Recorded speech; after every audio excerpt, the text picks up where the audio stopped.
Dress எல்லாம் துவைச்சி முடிச்சுட்டு அத்தை எங்களோட குலதெய்வம் கோயிலுக்கு கிளம்பிட்டாங்க. மொபைல் நோண்டிகிட்டு இருந்ததில் நேரம் போனதே தெரியல. ஈவினிங் ட்ரெஸ் எல்லாம் காஞ்சிருச்சு, எடுத்து மடித்து வச்சுட்டு பால் கொஞ்சமாக இருந்துச்சு. திடீர்னு ஹார்லிக்ஸ் குடிக்கணும் போல் இருந்துச்சு. ஹார்லிக்ஸ் போட்டு குடிச்சிட்டு மிச்சம் இருந்த பாலை அந்த பாலாடையே அப்படியே ஃபேஸுக்கு அப்ளை பண்ணிக்கிட்டேன். அதுக்கப்புறம் வீடெல்லாம் கூட்டி விட்டு சாமி கும்பிட்டாச்சு. நம்ம வீட்லேயே புதினா இருந்துச்சு, அதனால் புதினா வச்சு ரைஸ் பண்ணிடலான்னு சொல்லி புதினா கூட ஒரு பச்சை மிளகாய் போட்டு அரைச்சி பேஸ்ட்டாக எடுத்து வச்சுக்கிட்டேன்.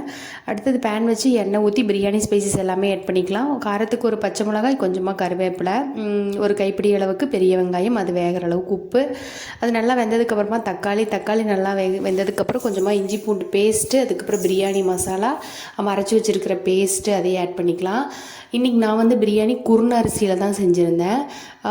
1 டம்ளர் அரிசிக்கு 1.5 டம்ளர் தண்ணி ஊற்றி பிரியாணியும் வெந்து எடுத்து சாப்பிட்டு முடிச்சாச்சு. நேற்றுக்கு நாள் எங்களுக்கு இப்படி தான் போச்சு. மறுபடியும் நாளைக்கு விலாகில் பார்க்கலாம். பா.